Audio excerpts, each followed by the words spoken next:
So now, ladies and gentlemen, it is track time. Are you ready for track time? Yeah. Thank you, and thank you very kind. Hello, and welcome to Tragtime. Hello. Series 2 episode. My name's Dave. 4. And that's Dave over there.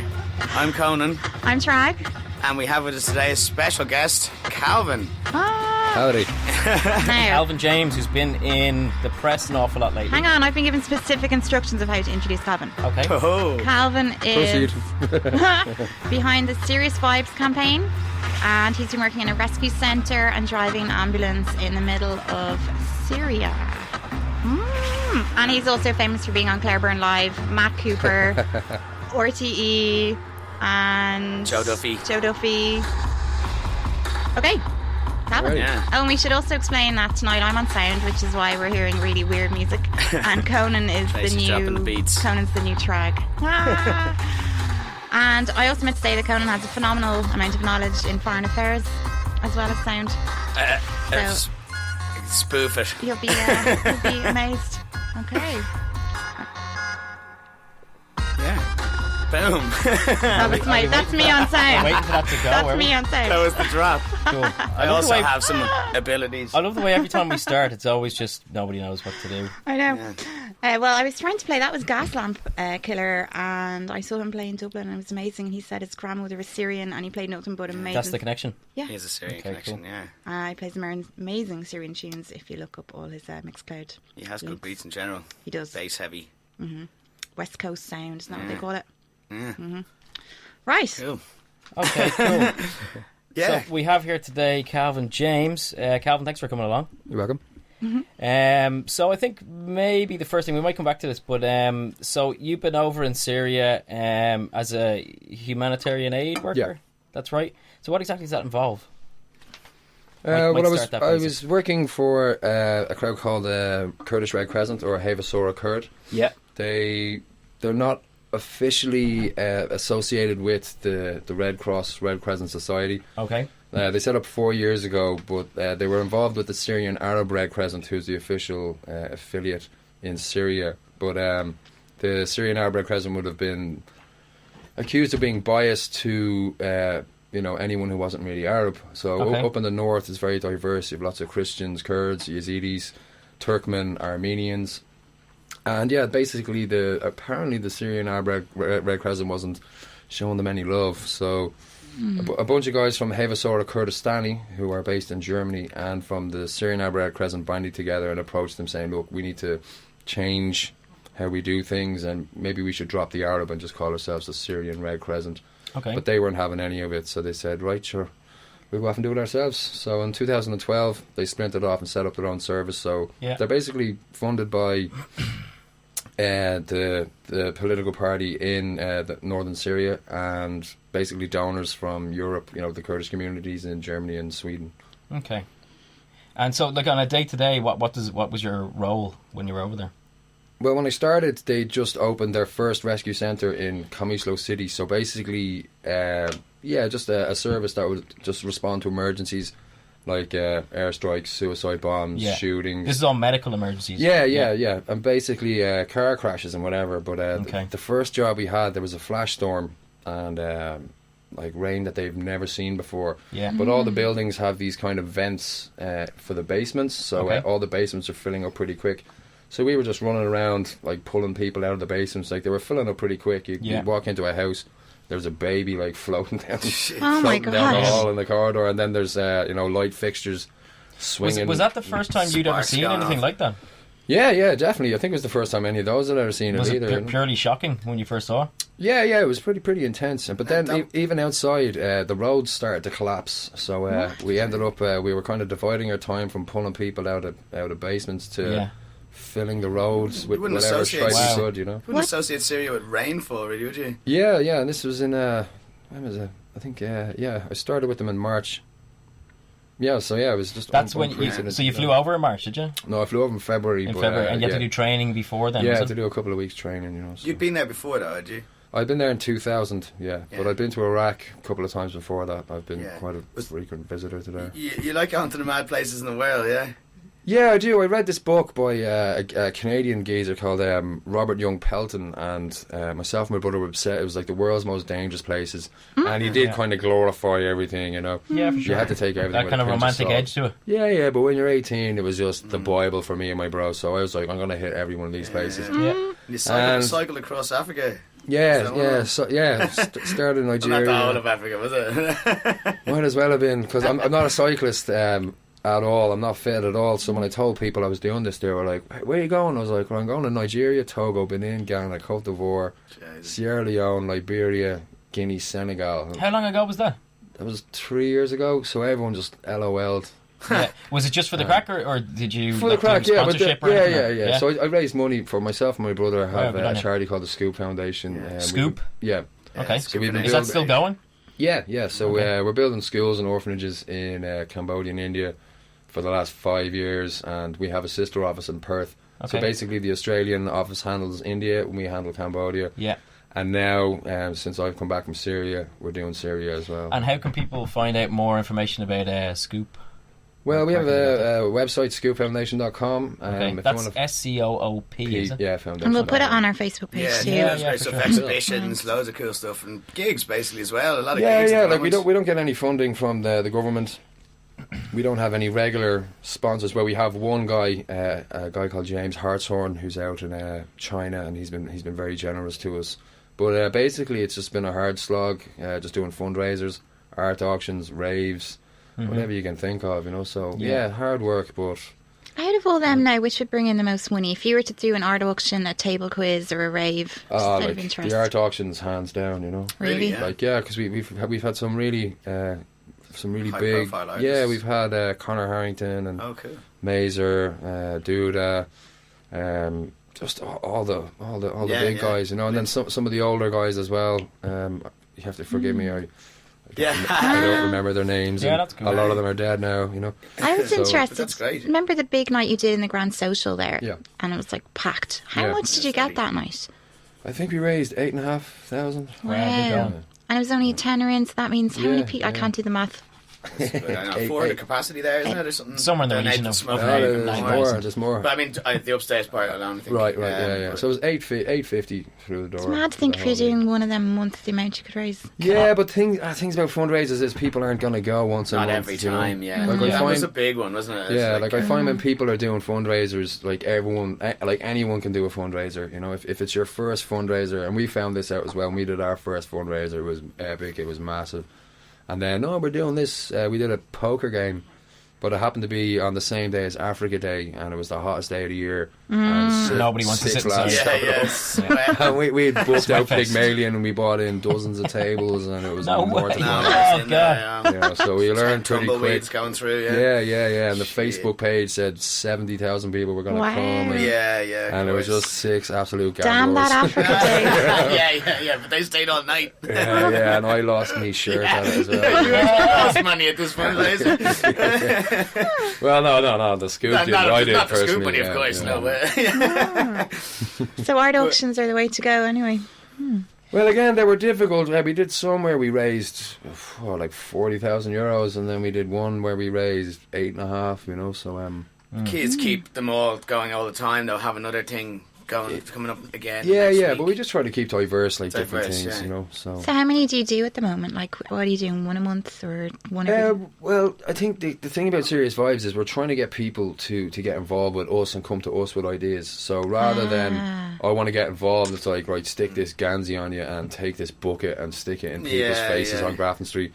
We, there's money in that, of course, but like, no, we'd rather people get have an experience out of it. Because, I mean, you're a DJ yourself, and you've Yeah. obviously been around the music crew in Dublin for many years, so Yeah. you'd know all the promoters, the DJs, Yeah, the boys, the yeah. bands. They hate me now. You know? No, he's going to get me They're for just another like, gig. Give me money. Yeah. Block his number. But I suppose it's good to be able to be like diverse then, and that you can have a different kind of night. So you're not necessarily trying to get the same people every time, which might be difficult. You may be able to have a techno night or some kind of other thing, and then get different crowds. And they're still good gigs. They're not just a charity gig. It's a good gig. Yeah, It's not Like just- we've had there was a couple down in Greystones put a pub quiz on for us, and then a guy we put were a there. gig on in the. What pub was it? I grew up with that guy. Do you know who it was? It was Killian Duffy. Really? Yeah. Yeah, in Arsling, yeah, like, you know. We came 10th. We were 10th out of We 16. Oh, we were useless. We came 9th. Ah! Nice. The Googlers in the back. Still won nothing. Can I ask though? You mentioned the Syrias Vibes there. So what is that, and what do you do? Well, basically, I set it up when I headed over, basically hoping to be a catalyst for people to get involved, because when people are looking at Syria and what's going on, people do feel very helpless, and it's very difficult to get anything into Syria. Like, we got a few donations sent to us, and if you put on the reference, because, like, you know, it goes into the Scoop account, and it's you know, fully registered charitable account. Okay. Yeah. But if someone put the word Syria as the reference, it gets frozen, you know. So we had to investigate what's going on, and they're like, oh yeah, it's been frozen by Citibank, who are American owned, I think. So yeah, I think America are controlling all the banks. Yeah. Deep down, doesn't matter who owns them really. They don't. So, They don't want anyone. Sorry, so how does that Yeah. affect payments to you? Yeah. What? Yeah, well, it just payments get frozen. So anybody donating at the moment? So should you? if they put Syria down as the reference, like, it Okay, gets so frozen. anybody that wants to donate there, just don't put Syria down as a Yeah, reference. really. you know, just. But what is it that Syrias Vibes do? Well, basically, we're sending funds to Havasora Kurd out in Syria. Okay. Like, yeah, as I said, I have to be honest, I don't know what that means. well, it's the Kurdish Red Crescent. Yeah, So, sorry, yeah, okay. And like, yeah, you know, very tight on funds. So it's to fund people like the organisation that you were helping out with. Yeah. Okay. And they mainly, essentially, yeah, isn't it's all medical supplies, Yeah, well, ambulances. they run several hospitals and clinics right across northern Syria. They're established in 2 refugee camps. They've got clinics there as well. But with the Mosul operation happening in Iraq, these camps, a lot of people are accessing them now, coming over the border. So yeah, they're pretty strapped. Like, they're seeing 200 people a day, just offering like general health, You were saying that the gynecological paramedics services. get paid maybe £60 a week if they're Nah, lucky. You know? 60 a month. A you month, know. really, Yeah, Janie. yeah. What? So- You were looking to get 2 fully kitted out ambulances, wasn't Yeah, it? yeah. The next thing that was on the Yeah. agenda for the. And how much Syrias would that Vibes. cost? We're looking at about €48,000. So yeah, we've raised about 25 at the moment, and we were hoping to have it nailed by the new year. So And you even know, to get them shipped into Syria must be. no, difficult. we'll buy them there They'll be in there, because too. ambulances there aren't ambulances. Right. Basically, they're tricked out of their yeah, things, are they? you're buying a high ace, Yeah. and So- you're you know, welding a stretcher rail to the floor, Yeah. and then you're fitting your little pharmacy in around it, and Yeah. So say, I mean, we were talking just before the show about there's some areas of Syria that still aren't war-torn, like up around Damascus and stuff, and would that be the place that you can still buy, you know, the equipment to kit out these yeah, you can things, buy it or- anywhere really. yeah, Because so- like, even though there's a war on, life is pretty normal. You know, you can. Like, yeah, you walk around the cities, you could be in Cairo, you know. Right. Everything's pretty normal. People are getting married, people are going to college. Yeah, life goes on. Yeah, and everything's normal until someone drives a truck bomb into the middle of it, you know. Yeah. Can I ask you, we touched on it a little bit before, but why did you in the first place go over to Syria and Iraq? Because I think that was that a one trip that you did, was it? That's what I was trying to Well, say. no, like, when it led again, you- It was because of that book that you were talking about, or well, yeah, and just yeah. a lifetime of going to Yeah, so I troublesome kind of, places. yeah, so Okay. Iraq was one of the last on my list, and so I went there in 2012. Yeah. And I spent a lot of time in the Kurdish regions, and then I was able to cross into Mosul and the Nineveh province, which is quite tricky to do. But How? Now explain. How did you get in? I just got to a checkpoint. I was wearing a Northern Ireland shirt, and I was like, "Can I go here?" And the guy was like, "Yeah, go on." You know. That Northern Ireland jersey gets in anywhere. Yeah, because it's very Christian around that area. So, so Importantly, why are we wearing a Northern Yeah, Ireland why shirt? are we- I'm only joking. Hang on a second. it was a training jacket, and it was cold. So, Okay. yeah, because when I went over, I thought it was going to be hot, so I bought like all my summer clothes, and a friend of mine who worked out there was like, "Do you know it's like 2 degrees out there right now?" So, It did so get hot, didn't it? no, not this time. No. Were you not saying at one time you had to wrap an ice, basically a big massive ball of ice to just curl up with to stay asleep? Oh yeah, that was this summer. Yeah, Right, yeah, I used to yeah. put 2 bottles of water in the freezer, and they were my girls. Yeah, so I put them in the freezer, and then I'd take them out at night, and I just kind of snuggle into them. Wow, and, it was it was the only way I could sleep. Yeah, Yeah. 40 degrees. And everyone almost. thought it was, like, they just thought it was mad anyway. Like, The locals looking at you. Yeah.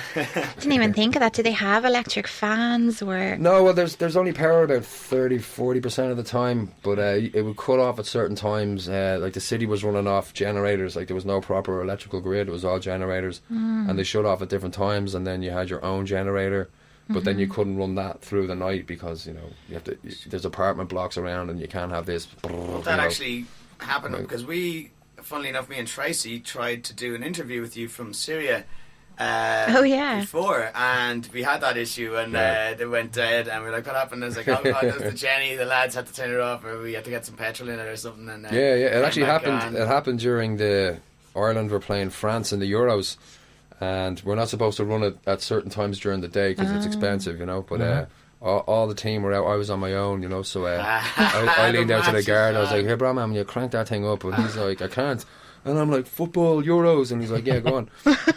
So he cranked it up, and then you know, the national anthems came on, and I'm there by myself getting all emotional, and then the thing cut out, so I was like, man, sort it out, you know. So by the time he got more diesel into it and cranked it up, we were 1-0 up, and I was like, great, you know. So when we were interviewing you over your phone that time, then were you'd plugged your phone into the generator too, just for that interview? No, it runs the whole building, you know. Oh, okay, right, okay. Stealing power when shouldn't have been. So when you were going over to Syria, you obviously can't fly into Syria because there's not a no-fly zone, but it's just there's no place to fly into, is there? Well, I think you can fly into Damascus, but then to get from Damascus to the north, you got to go through a lot. And just to clarify, Damascus's regime, Assad controlled, and you were trying to get to a YPG controlled area, which is PYD, which is PYD. PYD is the political party in charge of the region. So again, watching what was going on in Kobani. And just horrified with the rise of the Islamic State. And when I was in Iraq, a lot of the places that I visited, you know, I was watching ISIS lads on the news just like doing donuts in the street in tanks and then massacring men 2014, men and boys, swept across the country, and the Iraqi army just dropped their weapons and let them take over essentially. So I spent a lot of time there, and I was just really, you know, I think that everyone in the world was pretty concerned about what was going on now. But for me it was a little bit more because I met a lot of people, had a lot of friends. Yeah. And so I was working as a special needs assistant, and I was working in social care for a few years before that. And I suppose when I was working as an SNA, it was kind of like Groundhog Day. I loved the job, I loved the school, I loved the kids, but it was just the same old shit every day. Like to go out and do something, obviously. Yeah, so I was like, I'm not getting any younger, so I want just. Yeah, I don't want to be so helpless about this. I want to go out and do it. So. And you had friends there too, though, didn't you? You were concerned about. Yeah. One of them actually got in touch with me, and he was the kind of guy who convinced me to go out there. So. So I flew to. Suleimania in northern Iraq, and I was met with a contact. I was given a phone number on Facebook, and it was basically told, call this guy when you land in this city. So I did that. I flew all the way to quit my job, quit my house, quit everything, and took this phone number to Iraq. How exciting. Yeah, and then I arrived there. Well, fucking crazy. Scary as well, though, because... Yeah, but then when I arrived... how exciting. I tried to call the number. Yes. I tried to call the number, and it didn't work, so I was pulling over taxis, and I'm like, can you call this for me? And it wouldn't work, you know. I think the code on it was too long, so I went into a hotel because I was dying with the heat. So the guy was like, you want some water? I'm like, please, and can you call this number? So we called it up, and it rang. So he's speaking in Kurdish, he's like, yeah, there's a guy here, okay. And then he hung up. He's like, right, your mate will be here in 10 minutes. And then after that, I was like, right, shit, this is very real right now. On now, yeah. So I was like, chain smoking, going, fucking, what am I after doing, you know? So, and where you were outside the airport at this point? No, I was in a hotel. Oh, okay. Because there can be a threat that it's not who you think it's going to be. Yes, then I didn't really think about it up until I was sitting there. Sorry to play the mom card or whatever, but did your parents know you were doing this, or? Yeah. Okay. Yeah. Well, right. I think Calvin's I fully know. gone. Yeah. Well, my mum had passed on, so I didn't have that pressure to worry about. And no, my dad's used to my shenanigans. Okay. Yeah. Well, where are you going on your holidays? Somalia. All right. Can I ask you a really basic question? But it's just like for anyone that doesn't know, including myself, who are the main factions fighting? Because it's a very complicated. It seems to be a very complicated war. Well, there's about 1,500 groups fighting at the moment. I think. Whoa. Well, there you go. 1,500. Yeah, but if you want to break it down, you've got the SDF, who are spearheaded by the YPG. YPG is the main Kurdish force in the north. Yeah. And they believe in the teachings of Abdullah Öcalan. So they announced democratic confederalism shortly after I arrived, pretty much on St. Patrick's Day, that they want autonomy from Syria, and they're willing to defend that. And then the SDF is a lot of groups. And the USA are supporting the Kurds, is that right? They are, yeah. But then It's not that easy. Despite the fact that, like, I think the Kurds are like, this is obvious, but they're the sworn enemies of of Turkey. Yeah, well, but then the US are like NATO allies with Turkey. Yeah. So that's a very difficult relationship. And the US dropped the Kurds recently when they went into Raqqa, didn't they? They said, we're not backing you. No, well, what happened there was I worked on this operation to liberate Manbij. I was driving an ambulance for this, and it was a 72-day operation to push the Islamic State out of Manbij. And I think 4,000 ISIS guys were killed, 700 Kurds, and about 400 civilians. 4,000 ISIS guys. 4,000 ISIS. And it was a gruesome, meat grinder. A lot of the videos, I remember we watched a few, didn't we, Conan? Just loads of YouTube videos of tanks getting blown up. And the flybeds and the vehicle board and IDs, it's just suicide cars that are armored up to bits. And like they take a lot of hits before they. Yeah. I've seen a few of them, and they're pretty tooled up, Max looking stuff, isn't it? Yeah, crazy. Yeah, so you have the SDF, who comprise of everyone from the north, Arabs, Turkmen, all wanting to get rid of ISIS. So they're on the road to Raqqa. But after Manbij, Turkey saw that the Kurds were pushing for Al-Bab, because there's a kind of a gap in the border in Rojava, which is the Kurdish region, that the Turks were using. Or ISIS were using this little corridor to get weapons, money, fighters in, oil out, fighters out. So the Kurds wanted to close this, which would pretty much cut off the Islamic State's supply route from Turkey, which is where they were getting everything. So just to explain to Dave, that corridor went through Syria. No, I understand. It's where they were selling all the you can oil. See the gap just there. For the listeners, we have a little map of Syria up on the screen. Yeah, so the little grey bit in between the two yellow bits. So we're on radio, Calvin. No, that's fine. That's okay. Yeah, so the Kurds were pushing for Al-Bab, and then they were going to push north to Jarablus, and the Turks knew that this would mean that there would be a complete buffer zone between Turkey and Syria.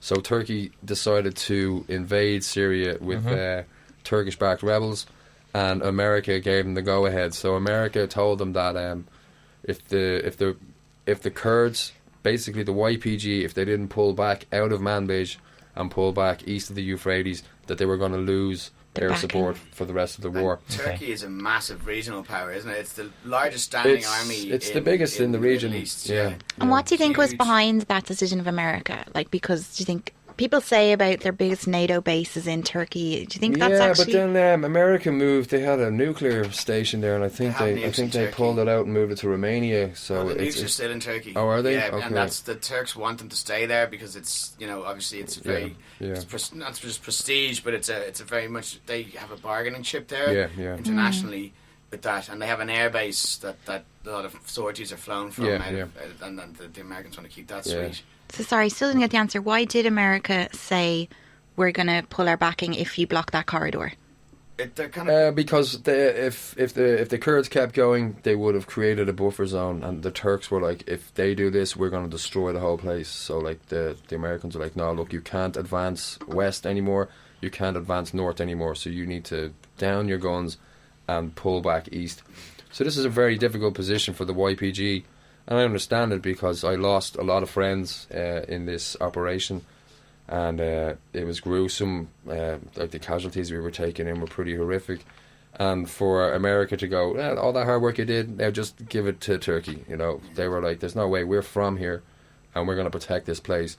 So yeah, it's getting pretty messy in around Al-Bab at the moment.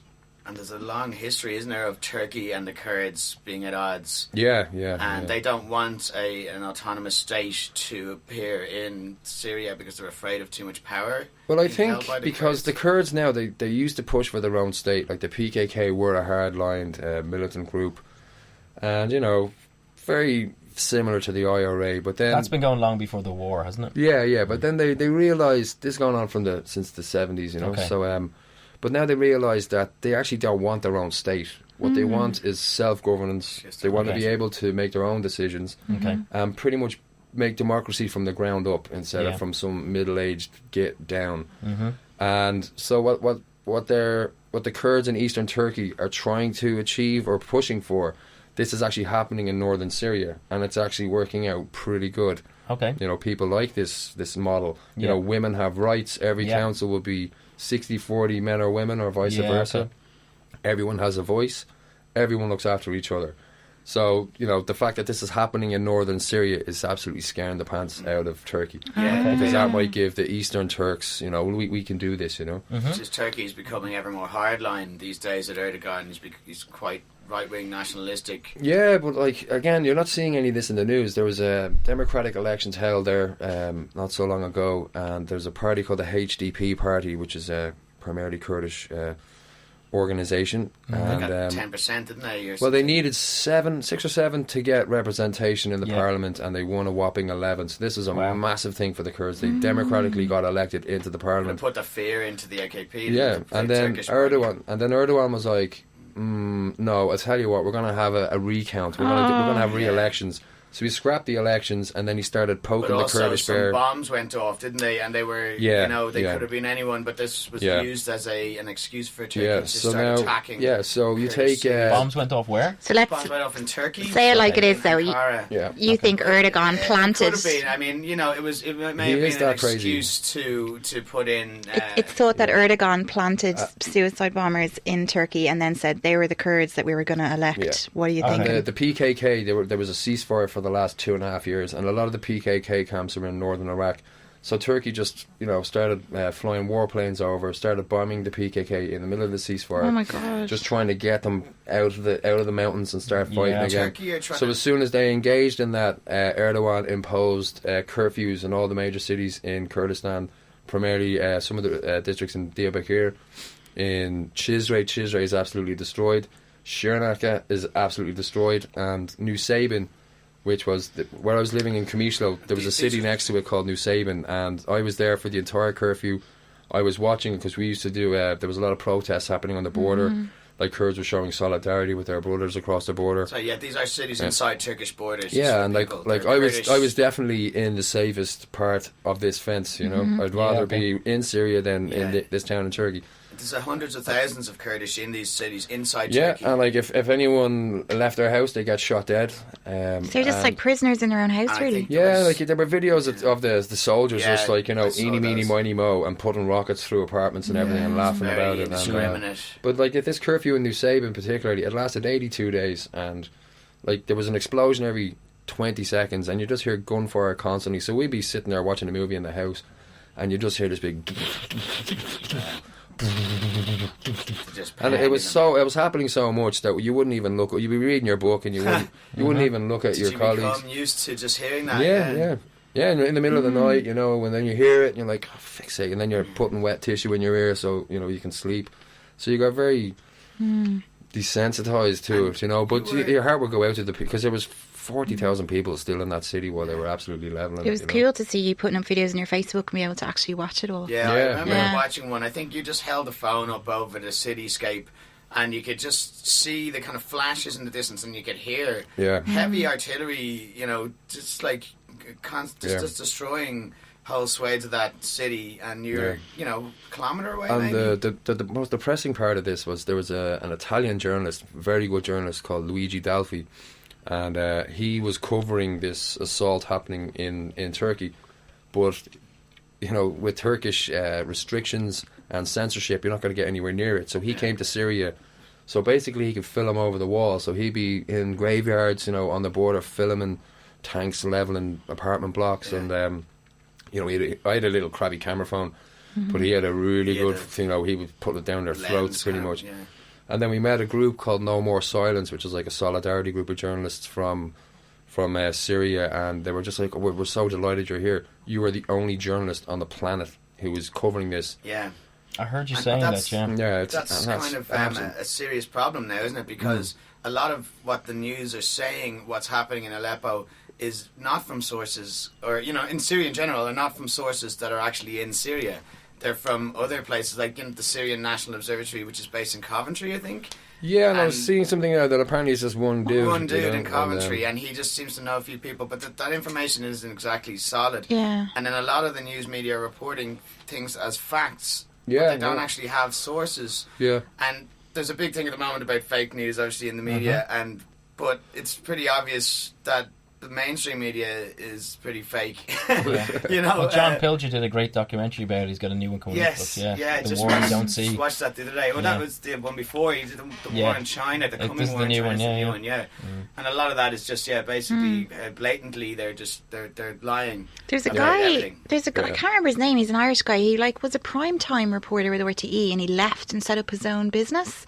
And the goal of it is to get social media posts that like BuzzFeed and all say are news and prove if they're news or not. He's got a whole research team behind it. There's been a whole Snopes and you know, there's quite a few places like that you know, they will dispel do the best kind of job they do the best, but it's very difficult because you know, for stuff that's happening in Syria, obviously nobody can really give you the real answer if something is. It's very there was a battle in a city called Hasakeh, and it's a Kurdish controlled city, and the regime and the Kurds had a spat like they do kind of regularly, but this is the first time the regime were flying planes over and airstriking the Kurds. They hadn't done that yet in the war, so we're watching it on the news, and again on the Kurdish news it'd be very like, oh, we're kicking ass, you know, we're doing great, and then we're like, you know, flicking down a few channels onto the regime news, and it's like, it's only a matter of time now before we kill them all. But then it turned out that the Kurds actually did hand their asses to them, you know, and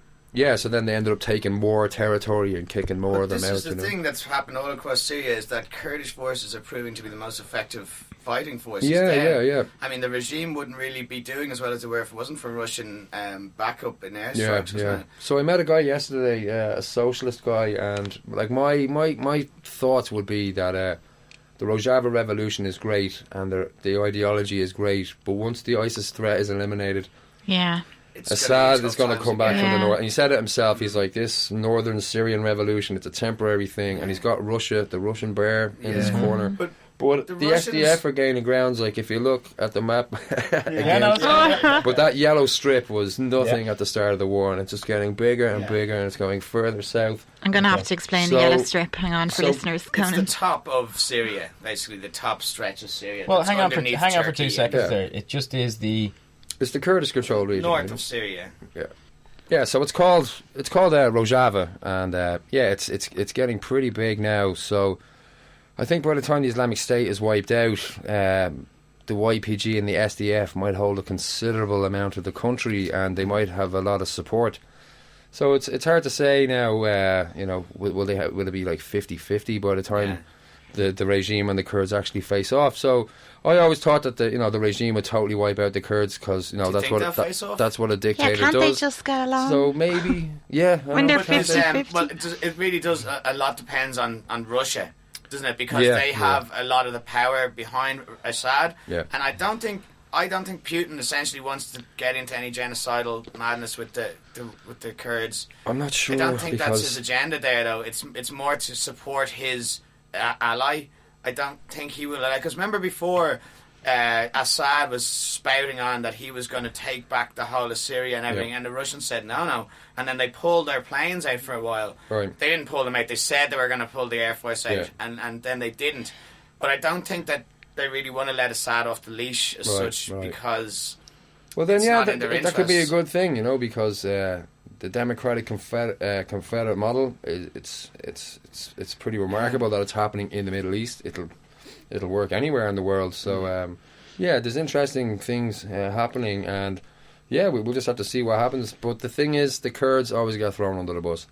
If any Iraq war has shown us, they've always helped America with their agenda, and then as soon as America gets what they want out of them, and before Iraq was attacked by America, it was occurred to be attacked by Saddam. They famously gassed them, wasn't it? Yeah, I visited that town. Did you? A place called Halabja. Yeah, in 1988. Yeah. It was like a revenge attack. Yeah, just gas, for. I think the Kurds were sympathetic to the Iranian cause. Yeah.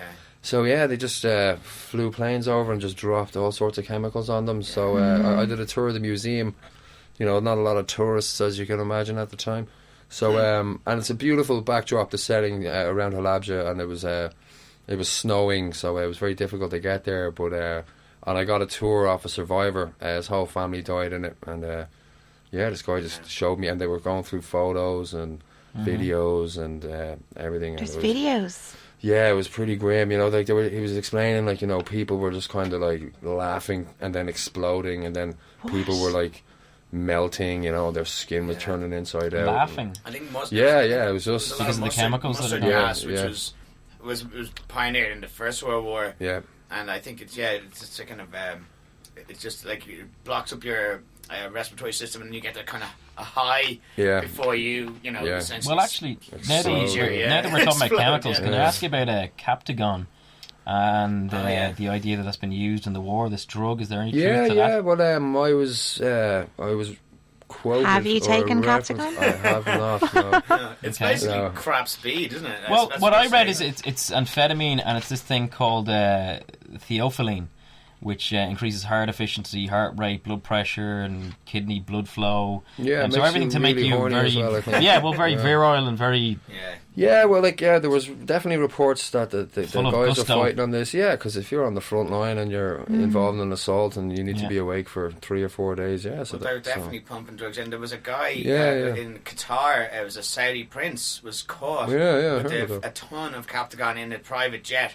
Obviously, he was allowed to leave. I remember that. But obviously, you wouldn't want to be that guy who caught him. You know, the customs agent who thought he was doing a good thing, and then he was like, you know, that's a Saudi prince. I heard of an Irish guy. Like the Saudis need crap quality drugs. They could get good drugs. They're obviously bringing this for the ISIS guys to get them geared up to fight through the night and to be extra jihadi, I suppose. What do they do when they get really horny on it and they're all sitting around? But they're sitting around a bunch of lads. Yeah, pretty much.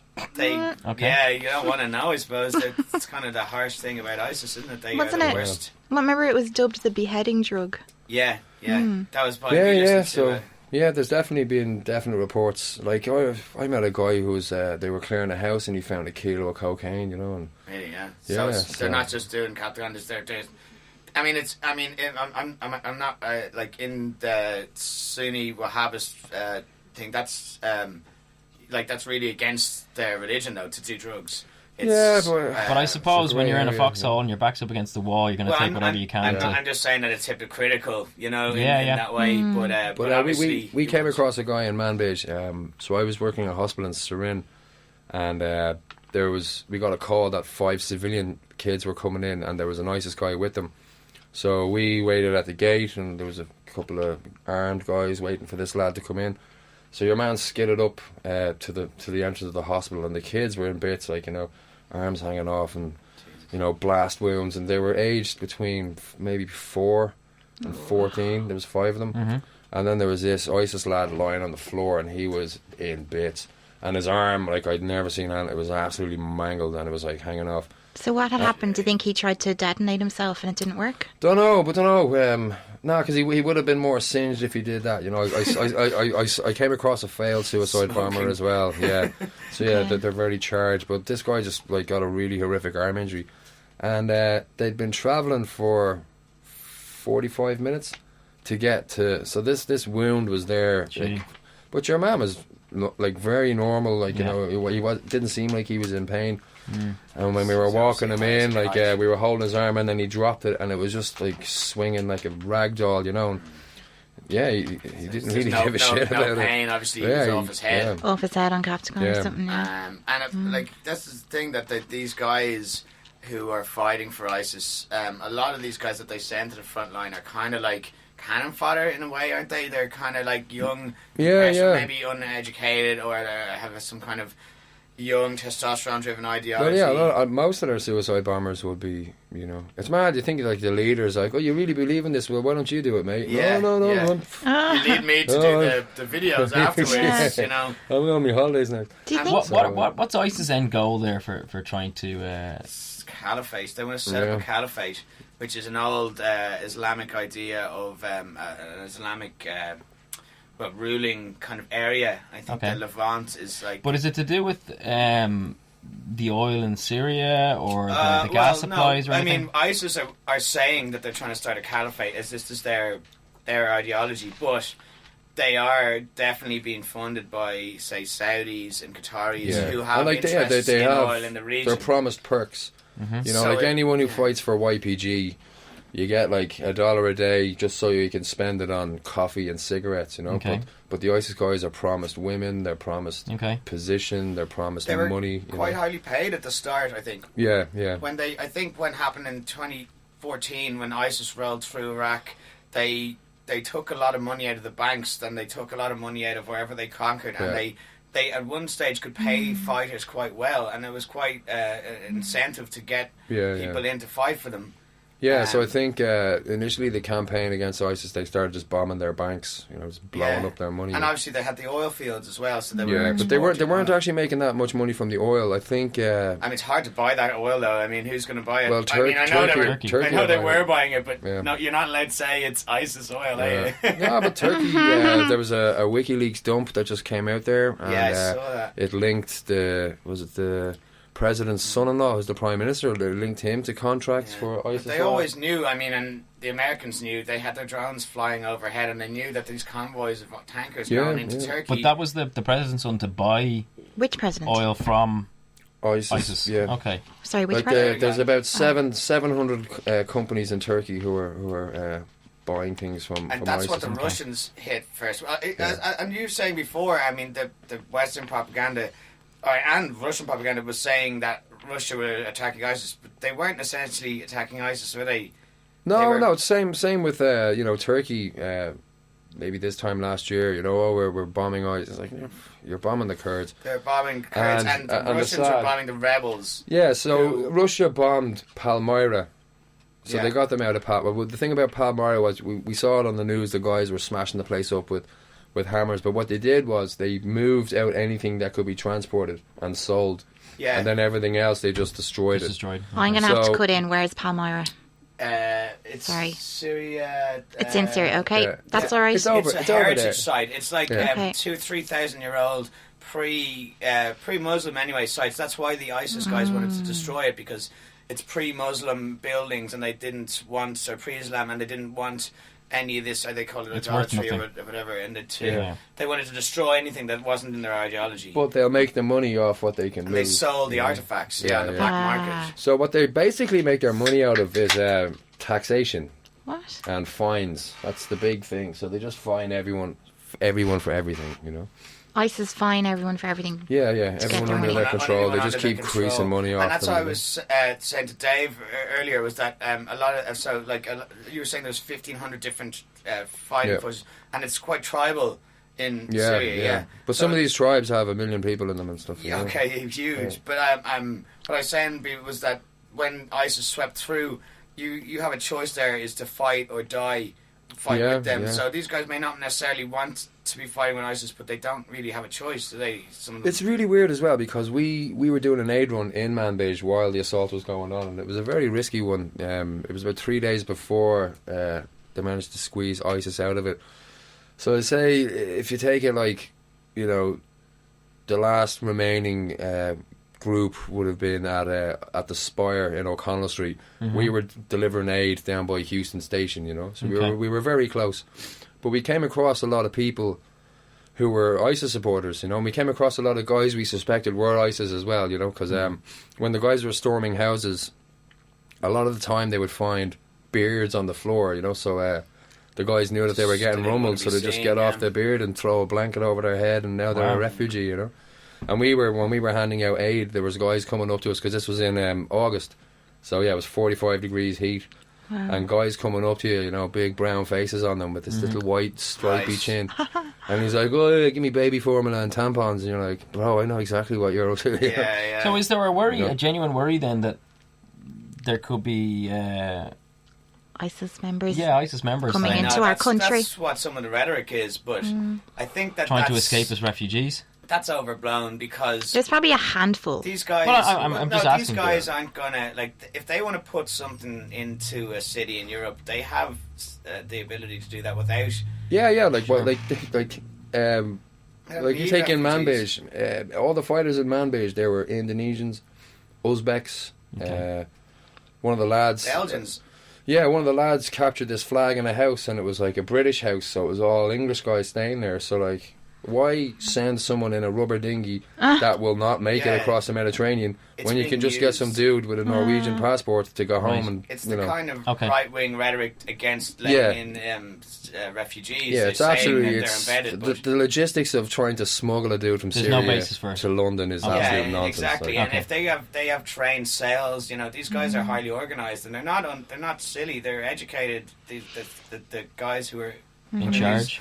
Yeah, and if they're going to do an assault, they're going to find a way. It's not going to be through a load of guys who came over a boat, as you said. It's going to be well set up. They they have. They're quite well set up, ISIS, aren't they? They're not. Their propaganda is amazing and fascinating. Seen it, Almac, is it Almac? And they had Dabiq was one as well. Their magazines online. Yeah, and it's very glossy. They have a lot of like After Effects type. You know, sparkly effects on everything. Effects and everything. I've seen some other during studying cyber terrorism, seeing their web pages. I was almost convinced. I was like, I'm joining. It was so good. I was just like, but that's what happens to a lot of girls. They get chatted up online by these guys who promise them the world. like actually, the guy I was telling you about when his arm was hanging off, we took the children to a civilian hospital, so we dropped them off and they wouldn't take the kids because there was just trucks pulling up with people blown up in the back and the hospital was full. So I was like, look, you're taking these 5 kids, and your man's like, look, I can't get them out of here. So I was like, grab them by the throat. I'm like, you're taking 8 fucking kids. So then he was like, right, put them over there. So there was a woman. Good tactic. Yeah. So there was a woman with she had a bit of a gash on her head and she was taking up a full stretcher. So I went up to her, I was like, here, love, get up out of it. Sat her up, and the doctor's like, yeah, she'll be fine. And I just lumped the kids onto the bed, and the little one was falling off the end, and she was beside the 14-year-old who was a bit stocky. So I got his arm and I put it around her, and I just kind of squished them together, and then I kind of started walking backwards, and they're like, right, they're going to stay on that bed. So then ran out. So we had to drop the ISIS guy down. So the driver in the front, he had an AK-47 beside the gear stick, so he put it on the passenger seat, and he's like, if he tries that and put one in him, and I'm like, right. Yeah. Sorry, that brings us around to you were. Hang on, we have to keep that going, Conan. Hang on, so you're there with an AK-47. Well, it's in the passenger seat, but it's in arm's reach, and he's like, if he jumps up and starts trying. And are you facing him, or are you trying to drive? He's lying on the floor, and he's got a blood bag stuck in him, but he keeps bending his arm. You know, so he keeps clotting up the line. So I keep having to straighten his arm out, bleed it out, and put it back into him. And so I thought that he was doing that so he could grab me, but I'm like, well, he's going to grab me with his other gammy arm, so we'll be fine, you know. Yeah. So we got down to a hospital where they take ISIS prisoners. So we got there, and the driver jumped out and he took his gun, and then there's a people carrier in front of us, and loads of people are taking selfies and spitting into it, and it's kind of really weird, you know. So kind of shut the door on your man and had a look, and there was this blonde Romanian woman unconscious lying in the back of it, you know. And I was like, what's going on there? And then they were like, yeah, she was up in the civilian hospital pretending to be a civilian, but then everyone started going, nah, she's ISIS, she's married to ISIS guy, you know. Jesus. Wow. Yeah. So that was just really bizarre, you know, because there's not a lot of European people out there, so when you see this angelic blonde Eastern European babe. I wanted to ask you about that actually, just about in the YPG, who makes up the kind of non-Syrian members of that? Who are the people there, apart from yourself? Well, there's a lot of international guys involved. I actually... Is there a main country they're from, or is it just all over? They're from everywhere. You have a lot of kind of revolutionary types. Also, can people join the military side of that? Yeah, it's a bit difficult to, but if you... Are there many, just people from outside Syria in the But this is The what military I was going to service. say a second Yeah, ago. yeah. Sorry, but when you went over first, you were. They said, "Do you want to join the military side?" And you specifically said you wanted Well, to I was stay go- on the I was gonna humanitarian. do logistics first because I was studying humanitarian logistics and I wanted to go to places like Sudan and work for the big NGOs doing logistics. But you couldn't really get experience without getting experience. You know what I mean? But So I was just they trained you in weapons training, didn't they? So yeah, no, but I got in touch, so I said I want to come out and do logistics. So I came out the first time, and then I had to come home for a personal thing. And then the second time, I said, look, I want to come out and I want to work in civilian hospitals. I'm a social care worker. I can do this, I can do that. I can administer meds. I can, do patient handling. I can drive. And they're like, yeah, it's grand, but you're going to have to do some military training when you come out. So once you land, you're getting the same treatment as all the fighters. So boot camp kind of scenario, is it? Yeah, so I crossed in with an American and an Egyptian Swede, and it's weird because in the Manbij operation, the Egyptian Swede, Faraz was his name, he got blown up, and the American guy a few days before him was shot 6 times. Wow. So the 3 of us that walked in, I was the only one who walked out, really. So that's. Is that played a bit reality? Yeah. Because I still had another month in the country when I figured this out, and I was really kind of worried. Right, shit, But anyway, so I got to this camp with the guys, and the American guy had been there before, so he didn't have to do any training. He's ex-US Army. But myself and the Egyptian guy had to. But he spoke fluent Kurdish, so he didn't have to do language classes. But yeah, we're doing basic weapons. Just for example, like the American guy who's ex-army there, like. I presume there's no pay for going over there and doing that. Like, there's no there's no mercenaries involved. No, because I heard I met this guy, and he was like, "Yeah, I'm going over to Syria to join the YPG." Yeah, and he's like, and his mate was like, "Yeah, no way." He's like, "Yeah, man, I'm getting $3,000 a month," and I was just like, "You're getting 3,000 Syrian pounds a month, which is enough for." Fucking crate of Red Bull, Yeah, okay. But you had to get, you had to get basically like weapons, set strip and AK or anything. Because the way they looked at it was that anything can happen at any time. You could be in any situation. Have you shot at Calvin? No, not personally. No. But yeah, I've been around other when we were doing this aid room with the guys with their beards cut off, it got pretty hairy because the registration process was very slow, and there was like 700 people really needing aid, and there was a handful of us, so they got the idea like there's 700 of us and just 10 of them, let's get them.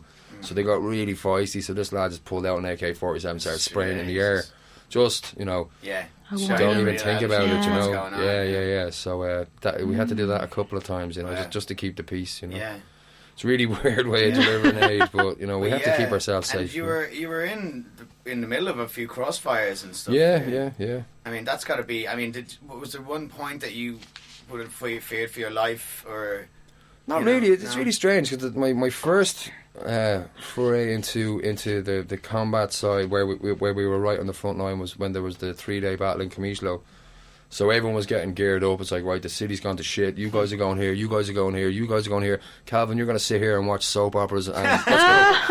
Wait, hang on. And I was left there with another guy called Raybar, but he was on the phone because we were getting a lot of phone calls in. And I'm like, I'm a spare. And they're like, look, just not now, So they all fecked off, and the city was going mental, like just explosions and bombs. We're watching it on the news. And we're watching the guys on the news, ambulances going, wee, wee. I'm like, I should be on that ambulance, So they came back, and I was grumpy, I was like sitting with a big harump face on me, not talking to anyone. And I was like, this is bullshit, I came all the way here to help, and like sitting here watching fucking soap operas, and now I want to know how the soap opera ends. This is how What soap opera was it? But so they told me, they're like, right, well look, the Kurds are trying to take the prison, so the regime were in control of the prison, so they're like, right, you can come down to that. So a team of us headed down, and we could instantly hear, going for it, and we could see the prison, like it's only about 60 metres away, and there's guys machine gunning out the window, guys firing back, and like we're kind of parked on a corner in a blind spot, and there's loads of kids just gathered around us all checking it out. Everyone was really excited. And are you in a car that shows that you're from the Kurdish Red Cross? It's got a big crescent on the side. Mm-hmm. So, but it's not always a safety thing though. That Sure, the Russians tore out they're not a red crescent. averse to hitting hospitals and Yeah, so it doesn't really matter. So anyway, the thing is, you have Asaish, which is the police force, and they're in the city. The YPG aren't in the city because they're out on operations or out on guard on the front line. So they had to wait for the YPG to come in. So the YPG came in, and this guy pulled in, and it's called a Dushka, which is a Russian anti-aircraft gun, but they have these bolted to the back of trucks and firing them down alleyways, like serious rounds, against people. This is going to just take you apart. Yeah. So this guy just kind of set up, and all his mates were drinking tea, like this, some guy hiding behind the wall, like making tea, and bullets flying over his head. And then the guy just he'd be doing this kind of 3-point turn, and your man's like, yeah, that's good, and he just kicked back and just went and just took out the whole second floor of the building. And then it was over, and there's a big cheer, and so there weren't any injuries there, so guys are just coming back, paracetamol, plaster, just handing them out, going, that was the craziest shit I've ever seen in my life, And that was my first day. Wow, yeah, baptism of fire. Yeah, but then it was generally it was it wasn't always like that. Has it been weird coming back from somewhere like that? Yeah, definitely. Because I arrived, we had to go back to Iraq for a few days, and then you had to. Yeah, because I'd be flying in and out of Iraq. Sure, okay, yeah. So, and it was gas because we got to the guys and they're like, look, you can't leave for a few days, but make sure you don't, bring any attention to yourselves. But like, all these guys have been in Syria for 6 months, like on the dry. Yeah. So we were just they're kind of like our time outside the whiskey shop, knacker drinking, like all these Iraqi families is like, what the? Was your tolerance out the window? Oh yeah, lads were like in face down. Are you going back? And are you going to go back there? Or? Yeah. When do you think you might be going back? I don't know, because I was hoping to go back with this NGO. You got to bring all that money back, don't you? Yeah, no, we can transfer that, so it's fine. Mm. We're using another European NGO who are based in the region, so we use their accounts. Okay. But when are you thinking about going back?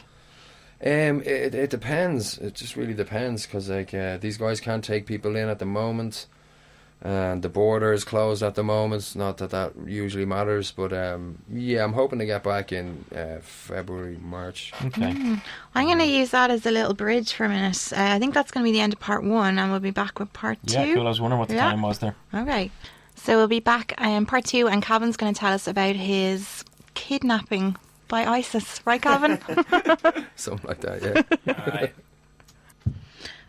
And we're back with part 2. Welcome to Tragtime. We have Calvin James here, who is a Syrian. Calvin, describe yourself there. It's a Syrian. I thought he was Northern Irish. Wearing the jacket. I share Dublin, Donegal dual citizenship. I'm Donegal as well. Same, I'm Donegal too. What? Yeah, My dad's from Donegal, from Carndonagh. My parents are from Kilcar. My dad, or my mum's side of the family, the Moonies of Kilcar. Both my parents are from Donegal. Oh, he's got double. And I was christened there, okay? Oh, Do you know it's weird? You two kind of look alike as well. Your dad, by any chance? You both look a bit Everyone like... in Donegal has a bit of Donegal, Spanish blood in them, Maybe, Spanish blood, is it? maybe your brothers. Conquisted eyes. Donegalians. We said we'd bring our listeners the story of Calvin's ISIS kidnapping. I remember this going up on Facebook and everyone was freaking out. Can you tell us about Good it? times. What happened? Okay, so I was going to the Manbij operation. I spoke about the big operation to push ISIS out of the city. It was my first stint, so we went for. Usually you go for kind of 12-day runs because it's really intense. Like you're in the middle. We were in a hospital in a grain silo. It was like a makeshift hospital about 30 kilometres from Manbij. And so I was left in this kind of... It was like a first point. Because in Manbij, when people were getting wounded or injured, there was American Special Forces medics on the ground. So they were point 1. So people would be brought to them. Okay. The Americans would assess them and then they'd be sent to point A or point B. So I was in point A. So basically my job there was just ambulance driving, doing runs from Syrian to Kobani and back. And but while we were out there, there's no phone coverage, there's no internet coverage. So it was a long 12 days, very tough, a lot of crazy injuries. So I was delighted that we were going to go back to Kamishlo, which was about a 7-hour drive. And where were you staying when you were in this place? We stayed in the hospital, but you just lay on the floor. There was a room for the men who worked there, a room for the women, and then there was a room for the wounded. So they had beds, like proper hospital beds, but we just had like little mats on the floor. Okay. And so yeah, we got back to Comishlo, and everyone was kind of, yay, well done, you know, because my name out there is Ronnie. Ronnie. Why? Yeah. What? Well, everyone gets a different name. You know? What is the backstory? Oh, shit. Come on. There has to be Right. something good. So when you go up to the north, you're in a northern camp with the Kurdish Workers' Party. So you hang out with them for a few days, and then they suss you out for a couple of days, and then they give you your name. So There's a good chance of spies, isn't there, in that kind of scenario? Yeah. There's been there's a few known of to them. be. Yeah. We'll get on to that next. Right, yeah. So anyway, this girl, she was a French citizen, but she was Kurdish, and so she's like, your name is Ronnie, and I'm like, Ronnie. And she's like, no, Ronnie. I'm like, what's that mean? And she's like, it means the light. I was like, oh, pretty cool. Because there was an American guy there who just gave out about it. He's like, you know, fucking food sucks and fucking bed sucks and you know. So they're like, okay, your name is Humgin, and he's like, Humgin, I like it. It sounds like come again. What does it mean? And it's like, you are the friend of unhappiness. So then, but then I had to come home after that, and then when I went back, so I met the commander when I crossed into Syria, and he's like, what's your name? And I'm like, Ronnie. And he's like, okay, what's your surname? I'm like, I don't have one yet. And he's like, Oh, I have to earn that or something? no, they just give it to you. So then he's like, Ronahi is your surname. I was like, cool, what's that mean? He's like, it's the light in female form. I was like, okay. So I'm like, man, woman light. Dual light. Yeah. So then I was Ronnie Ronahi. And then after working with Havasora for a while, you know, because Havasora were my family and they were who I was working with. So our logistician, he turned around to me and was like, yeah, don't like your second name. He's like, we have to name you. And he named me Jan, which means kind of like homely. So I was like, all right, Ronnie Jan. I was like, okay. It's getting bigger all the time, isn't it? Yeah. Right, so anyway, so we get back to Comishlo, and the guys are kind of high-fiving me because I just broke my first line cherry, and they're like, oh, Ronnie, welcome. I'm like, yeah, deadly. So one of the guys pulls his phone out, and he starts flipping through his photos, and he's smiling, and he holds it up to me, and it's a picture of me in scrubs, and it has underneath it, it's like, Irish doctor. I like how they call me doctor, you know, I'm not complaining. Yeah, I'll take that, yeah. But it was like, Irish doctor missing in Manbij. I'm like, what? And he's like, so I read through it, and it was like, Ronnie Ronahijan, also known as Calvin James Sweeney, has gone missing in northern Syria. He went missing on this road, and the last guy who went missing on this road ended up in a YouTube video getting his head chopped off. So his family are terrified, and they've been really worried for the last 10 days. So if anyone has any information, please get in touch. I was like, you're fucking kidding me, mate, you know? Jesus, yeah. I've been with the guys, like, what's going on? So I was like, look, what page is that on? And it was only a JPEG. So he was like, we've no internet at the moment and the phones are down, so we'll have to wait until tomorrow or when the power goes back on. So by the way, had you talked to your family since then? No, not at all. Yeah. So then, yeah. So I'm sitting there thinking my family are, you know, freaking out. Yeah, so And sorry, just to clarify, where was that media? On the... I'll tell you, it was on a JPEG. Okay, You know? yeah. So he took a snapshot of it. So then I got back to the base, and we were in the dark for 4 hours. I was like, come on. And then the power came back on, then the internet came back on. So I looked at the page, and then it was like, this has been shared like tens of thousands of times. Wow. So then I typed in my name up into the search bar, and I was like, latest, and it was just like it was thousands of pages. And like it was horrible because a lot of them, you know, the emojis you can like, and you know, say, like 400 frowny faces, and then all the likes were like, you know, rest in peace, and the emoji with tears. Jeepers. And then I, you know, got into my own Facebook page, and then a couple of my friends who were out there were just like, Jesus Christ, brother, oh my God, I can't believe this is happening. And I'm like, it's cool, bro. I'm here. Totally fine. So I jumped on Skype and called my sister and on the phone, and she's like, They're losing their yeah, I'm minds, like, are they? Dahlia, I'm fine. And she's like, what are you talking about? I'm like, I'm fine. What the fuck? I called Dad, you know, so I called my dad, Dad, I love you, I'm fine. And they're like, mate, what is wrong with you? I was like, I'm not missing, I still have my head. And they're just like, what are you talking about? What, was it mad emotional talking to them? For me it was. I was just having a meltdown. Like, They hadn't heard this then. They were like, This was what your are you- first little stint over there, was it? Yeah, This is the first start. Yeah, okay. Yeah. So I was like, They hadn't heard shit. yeah, I was like, don't worry about it. How are you? Yeah, cool. We haven't heard from you in 10 days. I was like, yeah, busy. Don't No, open. it's fine. You haven't been looking at the internet much, no? Is your sister not on Facebook? Or? And what was the Yeah, deal, no, though? but it just kind of because it started in Syria and it started to filter its way into like Syrian media, and then it got as far as Italy, and then it got as far as the Catalan solidarity pages. So it was slowly creeping its way across the world. What was the deal behind it, though? There was something that was a bit off, was there? I don't know. I initially thought it was kind of ISIS trying to fuck with my head, you know? Yeah, because they could be trying to sound you out, as in, like, because they've heard about you. Yeah. Well, they said anyone with information about this man come to this They're trying person. to sound out information. Yeah, so I presume. Who said that? ISIS? Yeah, so this is what we think it happened. was this, How did they say that? Through social media? So- No, in the thing it said, I can has show anyone you. got any information on the whereabouts of this man? Yeah, it was like get in touch with his family, you know. So they were looking to suck information out of They were trying Right, to. okay. They were trying to flush Calvin out. That's bizarre, because you had just gone over there and I've you been had... there. February, March. So a couple of months, or... I was there 5 months at this Right. stage. Yeah. And like, just... Because I would have thought you over there, you would have been, like... I don't know, I had this idea that you'd be fairly invisible over there. You'd just be another aid worker. A foreigner over there would be But sticking out. You Yeah, were but enough for them to notice. No one, yeah, Possibly. but I was. Jeez, I was the only white man in town. You know? Right, so right. And okay. I walked around a lot, you know. Yeah, okay. And a foreigner would be a prize. I mean, for Yeah, ISIS. yeah, but the cities are generally safe, you know, because there's massive security to get in and out of the cities. Like, there's a lot of checkpoints and stuff like that. But yeah, there's still sleeper cells, sympathizers. Yeah. Synthesizers. Synth jams going on. Yeah.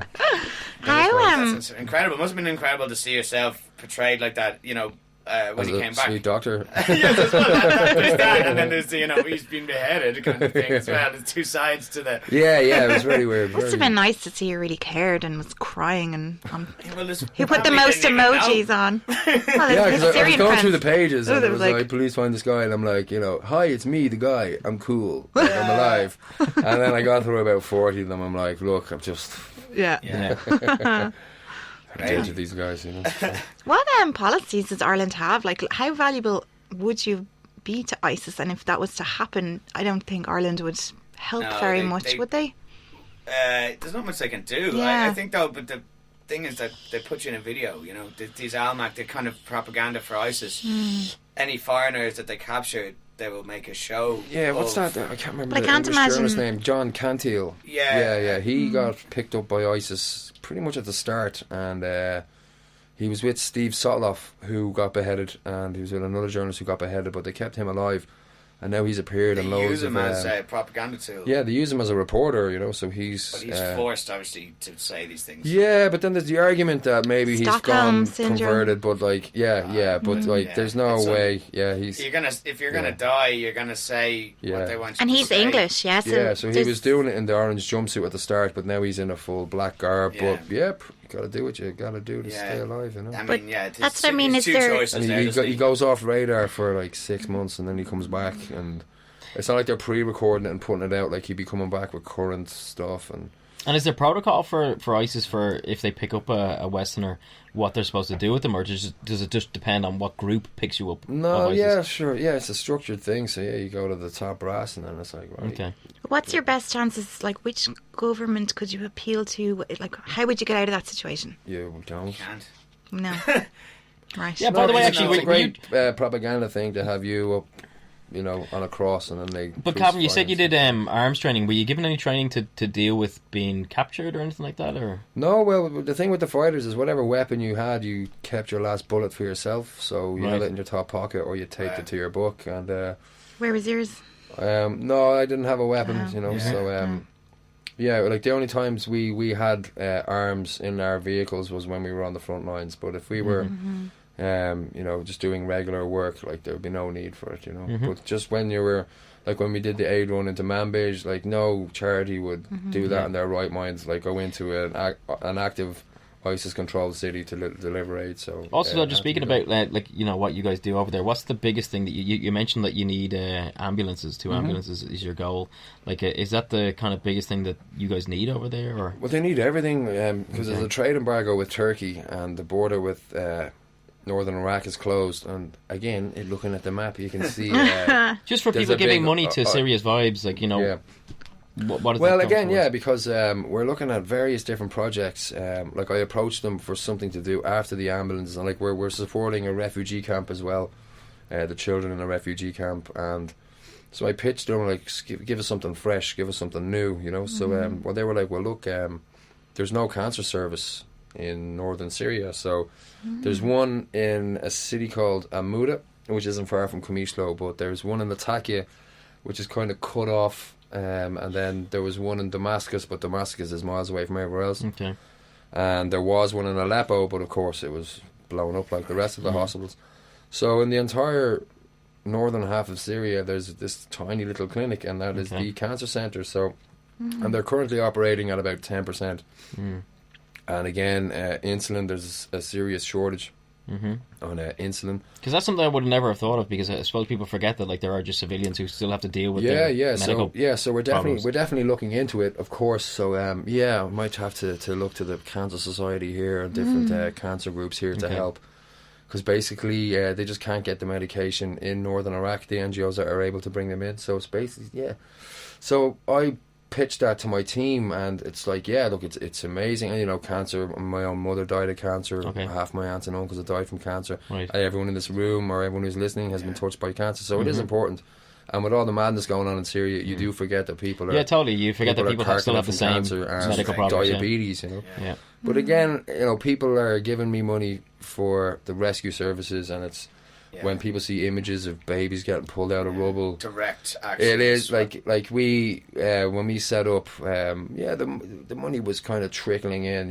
Like we raised maybe 7,000 in the 5 months I was there, and then there was that image of that Omran Daknish kid pulled from the rubble and sitting in the back of the ambulance. The dusty kid. And that just broke the internet. And in the next 2 weeks, so we raised 6,000 quid in 5 months, and in the 3 weeks after that, we raised another 21. Wow. So sadly, that's the nature of the beast. Okay. So trying to squeeze money out of everyday people for cancer and diabetes, it's a hard sell. So we're going to just have to look down different avenues. Maybe we can get funding from the bigger organisations like the Cancer Society and actual the HSE and stuff like that. So we'll definitely be looking into that. Okay, cool. I cut Conan off on a topic a while ago. Sorry, Conan, about spies within your camp. Do you want to talk about that? Well, I mean, it's just been reported that people have tried to join up, as in, say, like you. We were told that as well. ISIS, and they have sleeper people that try and get involved just so they can report back on what. Like there was a guy. Who was he now? God, it's so long since that happened. But there was a friend of Havasor. I can't remember now if he was working for them or not. I don't think he was. But it turns around that everyone knew him and everyone loved him, and he was a community guy. And then it turns out that he was in the Islamic State, and he was hoodwinking everyone. And what happened then? Thing that was sorry. Again, I don't know what happened. Because again, when I've taken a lot of stick online because Havasor occurred, treat everybody. Anyone who's presented to them injured, we treat. So they treat YPG fighters, they treat civilians. As you said, humanitarian aid. There was a regime checkpoint that got popped, and we were the first to respond to it, and it was really weird because this was technically the enemy, but the humanitarian aid. Yeah, the teams rounded up the dead, and they took the survivors to the different hospitals, and took them to Kurdish hospitals, and they registered their details, and it was very awkward. But that's it. But then, again, we've treated. I presume I don't want to make it worse to not do that. So this guy, I said in an interview, it's tagged on our Facebook page, on the Syrias Vibes Facebook page, and it's me explaining, that we treated this ISIS guy, And this guy went mental. He's like, "Oh yeah, so you're helping these bastards." Hang on, this is on the internet though, is it? Yeah, I know. Faceless. I know, but I'm like, no, man. Like, I don't know what happens to him after. Like, yeah, we patch them up, we save their lives, and then we hand them into a military hospital, and then whatever happens after that happens after that. I suppose So this is the thing. that's not my business. My business is to make sure that that they stay kind alive. of, it's so complicated over there that there is like religious divides, there's ethnic divides, there's regional divides, and even the Kurds aren't actually all together. There's a bit of division between them, isn't there? Yeah, well, the Rojavan Kurds in Syria would have a very similar ideology to the Turkish Kurds. The Iraqi Kurds, I think the Iraqi Kurdish people would be 50-50, but the Iraqi Kurdish government are having none of it, so they have no ties with the Turkish Kurds or the Syrian Kurds, but they're in control of the border, so it's a real grim situation. And then you have the Iranian Kurds who kind of figure themselves smarter than everyone else, so yeah. And there's another so that would be like a Shia sect would be Iranian backed sort of, and they would be different, but they'd be fighting against ISIS as well. It's like kind of a weird thing that there's like there's the YPG, and then there's like Hezbollah and stuff who are fighting again. They wouldn't be they wouldn't believe in each other's ideology, but they still have a common enemy. Even the Iraqi Peshmerga and the YPG, they're both trying to kick ISIS out of their territories, but they don't necessarily at the start of the war, the Peshmerga were as far west as Kobani helping, but then they just fell out. And Barzani, who's the president of Iraqi Kurdistan, he's got a very close relationship with Erdogan and Turkey. They've got a massive oil deal going on. Yeah, so I'm pretty sure Erdogan is putting pressure on him not to assist. So that's why the border closed. Nothing's getting in, nothing's getting out. And then you have YPG fighters, the international guys who are coming home. They have to come home to Iraqi Kurdistan, and they're getting arrested and thrown in jail for coming over to help Kurdish people, so it's very and the Kurdish ridiculous, are getting quite used as well, even though they were very strong military forces. We said earlier that they weren't allowed to enter. That was Mosul. That was the deal. So because some of the Arab population there would be afraid that there would be reprisals against them. I mean, that was what they were saying was the reason. So there's a lot of people of the sects and the different ideologies. There's so many going on that it's very hard to and it changes as in sometimes the YPG and the regime would fight almost side by side against ISIS, wouldn't they? But then the next day you could have a flare up between those. And sometimes the Americans would back the YPG, but then sometimes they would bomb them. Bomb them, but no. They would give the green light for Turkey to bomb them. Yeah, so. And there's a whole lot of things. I mean, I was listening to a podcast the other day, and it was about it was a guy who was in the special forces. So he used to be in special forces, and he'd gone over and he'd fought in Syria. But he had been hearing from his own friends who were still in the American special forces. They were based in Turkey, but they were basically being sent to Turkey to train Turkish forces to go in, and they were that's training. The guy. Jack something. What did not say is? Jack Murphy. Is it? I'm not sure. I don't know. No, because my friend, my Haval, who got shot 6 times, he was based in Turkey before he went. Right. And he was in. Yeah, he was all over Turkey, pretty much training Turkish fighters. They were in turn training ISIS guys. Yeah. But then he would go down and meet the Kurdish village, because he was in Kurdistan for a bit as well, and he'd meet the Kurdish people. And, he's a lovely guy, very friendly guy, but they were just like, why are you helping these bastards? Like, this is what they're doing to our country, or to our what the guy region. was saying, that the special forces are really not happy to be in Turkey because they know that the guys that they're training are eventually going to train ISIS, train guys that are going to come back and kill people that they're trying to support, and they're trying to. It's like a passive resistance. They're not training them properly. In the special forces are not. They don't want to, but they have. They're under orders, but they understand the situation there. But it's really when you pull the pin on the grenade, just hold on to it for 3 minutes. But it's the same. I mean, and a lot of ex-special forces who were in Afghanistan and Iraq, when they left the special forces, they came back to fight in Syria because they saw what was happening, and they realised that they were involved with was kind of like it was negative for the good of humanity, and they went back to fight for... Yeah, I met dozens of these guys. Yeah. The guys who've done tours in Afghanistan, Iraq, and a lot of them feel, they didn't want to be in Iraq in the first place, but they were sent there. And then Obama's promise on the campaign trail was no more boots on the ground, so... But there's a lot of special forces in Yeah, there's about Syria, 400 guys in Syria. I'm sure there's a lot more in Iraqi Kurdistan and Iraq at the time being, but... That's amazing that they just won't train them. Well, yeah, it's not that they won't train them, they are just kind of passively resisting by not training them in the best way. Yeah. As in they're not giving them... Like, if they trained these guys with anti-aircraft stuff, you know what I mean, it would change everything on the ground there, wouldn't it? But so they're not... They don't want to give them this information because... It's the biggest ethical dilemma we've had on the show. So I wish I had my button. It's an ethical I'm dilemma. glad we don't.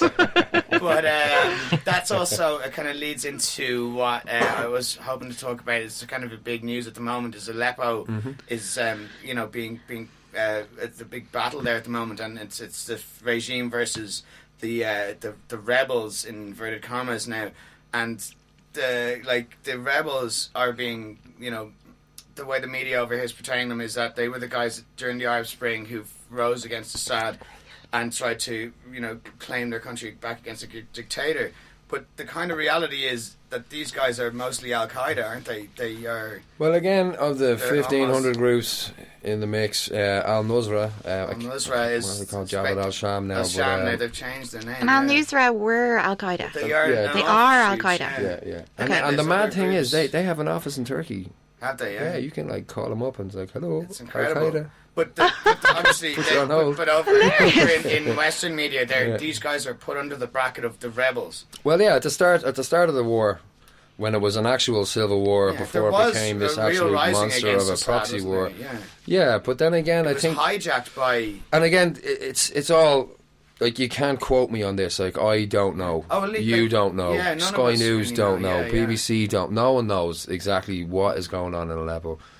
But the one thing is that, at the start of the war, the FSA had good intentions and a lot of good people, but then again, they don't have the money, they don't have the weapons, and then these groups like Al-Nusra started coming in, and now there's just a lot of Sunni jihadi groups who are very similar to the Islamic State. And now the guys that the Turks... Essentially being backed by the guys that the Western Turks sent in... media and power. Yeah. Like, the guys who Turkey sent in to mess the place up, like, these guys... Like, when Manbij was liberated, all the women were tearing their burqas off and burning them, and really? They were, like, ripping down all the flags and, covering up all the graffiti. But when Turkey rolled into Jarablus, and remember, when Turkey rolled in, they shelled the city for 3 hours, and then they had the city. So there was some sort of shady deal went on. They left. Yeah. And, like, the... I mean, it's kind of just unsaid knowledge, though, isn't it? It's like... Where did you read that Aleppo report today? Sorry? Where did you read that news today about Aleppo being... Well, I can't remember. I mean, there was loads of articles that I kind of flicked through, but it's not just today. I mean, it's been well known for a long time that the rebels are basically Al Qaeda, and then Al Qaeda because the Western, the American and Westernized governments wanted regime change. They really want rid of Assad, and their only fighting force that really had any proper training and fighting ability were Al-Nusra and Jabhat al-Sham or whatever, and they're basically Al-Qaeda, and they're the only guys who could fight Assad. So they gave them a lot of weapons, but these guys' ideology is nearly the same as... Yeah, well, like, the running joke out there is that people call them Diet ISIS. Yeah. Or, I mean, the moderates is what the word. Dash Light, Really? Yeah.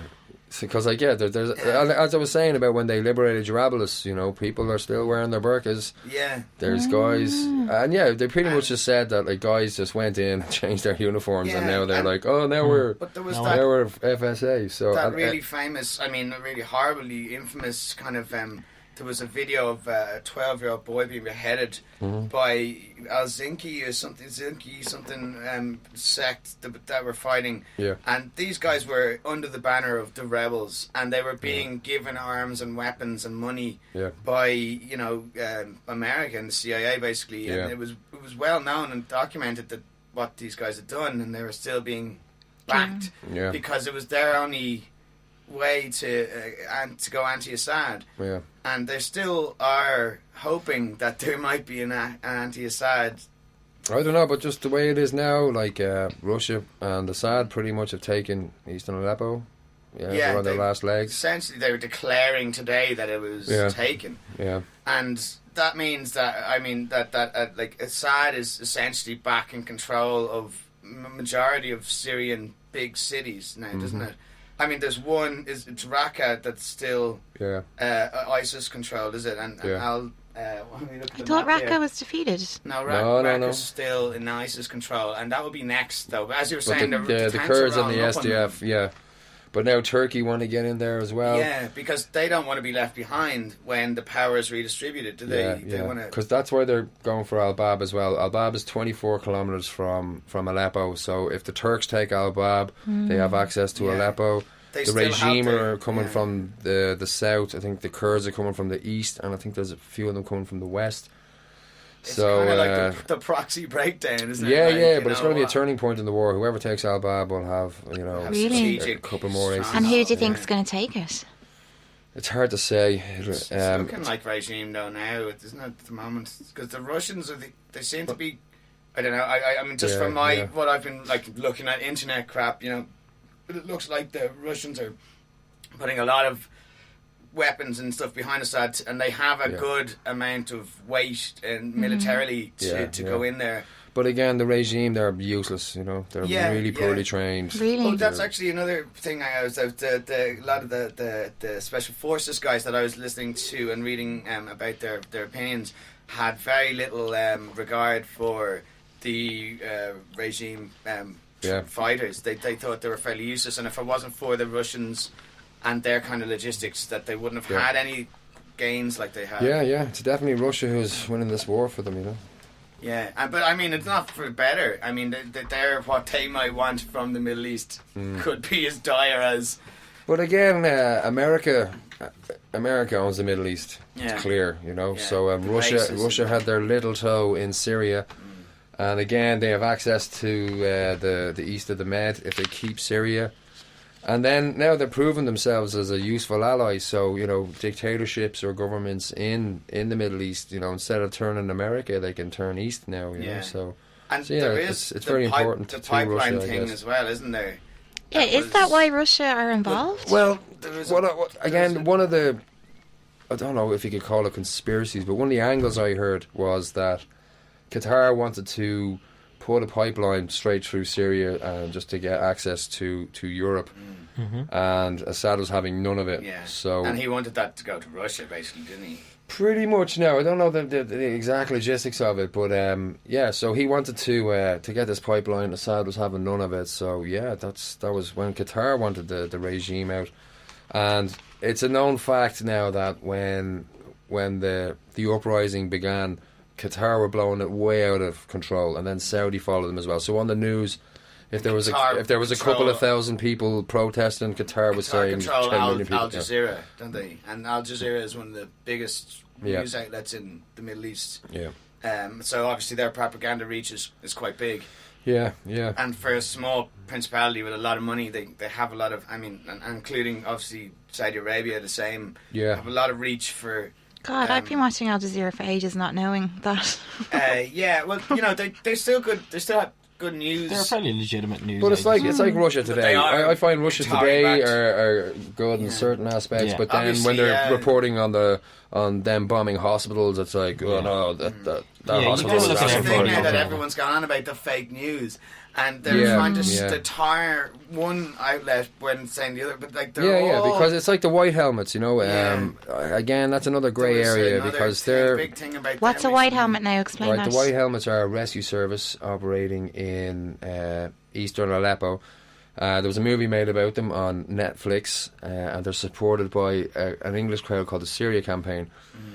So when you look at it, they received massive funding. They were set up by an English, I think it was ex-military contractor or something like that. Yeah. But basically, people are thinking that these guys were set up just for propaganda. But then people are saying people in Aleppo have never heard of these people, which is nonsense because everyone I knew in northern Syria knew the white helmets were, so everyone knows who they are. But then again, people were saying that they're linked to Al-Nusra, Al-Qaeda, which in a way would be true, because when you work in a rescue service in Syria, the way the country is balkanized at the moment, so you would have the Syrian Arab Red Crescent would work for the regime areas. Okay. The Kurdish Red Crescent, with whom I was with, operate in the Kurdish areas. The White Helmets and the Syrian Civil Defence, well, the White Helmets particularly work in the rebel areas. So whoever's in charge, you are pretty much, you have to answer to them, because they are your government. Yeah. You know what I mean? They are your cash flow. Pretty much, yeah. So, well, not necessarily the White Helmets, because they've got 100 million in the bank, apparently. Yeah, but that So, was the conspiracy as well, that George Yeah, Soros is yeah, behind yeah, them. yeah. And they were, well... Conan, dumb it down now. Who's George Soros? He's one of the richest people in the world. And basically he has certain ideas about how the world should go. And the thing about the YM is that they are doing humanitarian work, and it's known that they are helping people. Yeah, they 100% are, and they're dying in their droves right now, saving people. But yeah, what it's was not coming across black in and the white, media is that the people who were funding them were using their media output to try and say a certain thing about the regime, which was to try and make more people back regime change, as in get Assad out. Okay. So they were using the humanitarian angle to try and push their agenda in a certain way, and they were using the white hats in a kind of as a pawn, essentially, for their agenda. Yeah. So like last night after I finished Claire Byrne live, we were meeting other members of the audience, and 4 or 5 came out to me and they were like, "Oh, fair play. Like, I heard a bit about you. It's great. Like." And they were like, "Do you do similar work to the White Helmets?" And I was like, "Yeah, well, what exactly are the White Helmets doing, And then they were like, "Oh, well, they're dying at the moment." And I was like, "Well, yeah, no, they're, but then it's a bit grey." And they were shocked when I said that. They were like, I was like, I know they're actually, they're doing work, but no one really knows what's going on with them. No one really knows. And then they were just like, "Are you serious?" I'm like, well, how can you say that about Well, I am serious. And then I was like, well, look, Assad, as big a bollocks as he is, he's opened a couple of humanitarian corridors, to let people leave. And then the guy said to me, he was like, "Yeah, but like when they opened up these corridors, they kill people. It's exactly like what happened in Chechnya, in Grozny. Oh, we're going to let you leave. And as soon as people walk out, bang."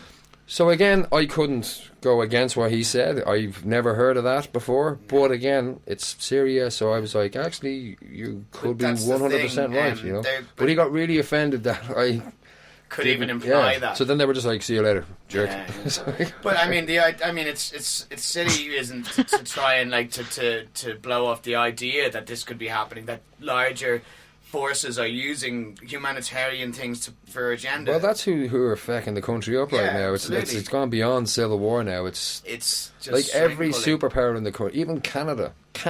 What?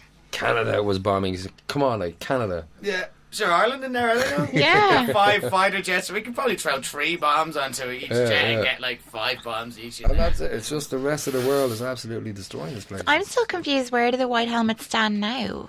Well, they're the rescue service. Still are. So, they still help people. Absolutely. Yeah, it's just it's just say the picture of Calvin in the scrubs or whatever. Yeah. It can be used, for a certain agenda. It's not necessarily a good agenda. If you go onto my Instagram page, the Syrias Vibes Instagram page, I'm not mad about Instagram, but no, it's good for getting photos out and people engaged in it. But there's a photo just after the Comishlo suicide bombing. We're running towards the scene with a stretcher, but like we were kind of short staffed because we had an ambulance at one end of the crater, we had another one at the other end. So we're carrying this stretcher, and there's a YPG fighter running with us. So the front end kind of dropped off, so the fighter picked up the front. So we're running towards this bomb scene, and there's 3 of us in the Red Crescent jackets. And then there's a guy in a military uniform with a gun slung over his shoulder at the front, Okay. And he was just, the place was absolute carnage. 4 apartment buildings had just been absolutely levelled. There's a crater you could play the Super Bowl out of, and we just needed to get there as soon as possible. But someone could look at that photo and go, he's linked to this and that. So they must be aligned with them. Yeah, and then even with the White Helmets, a lot of the guys were rebels before they joined the White Helmets. But so a lot of these guys would have been in Al-Nusra before they went, you know what, I'm not, this is getting out of hand, I want to stop killing, I want to start saving lives. And yeah, people can change, and you know, give everyone a chance. So yeah, a lot of the guys in the white helmets would have been an Al Nusra, but.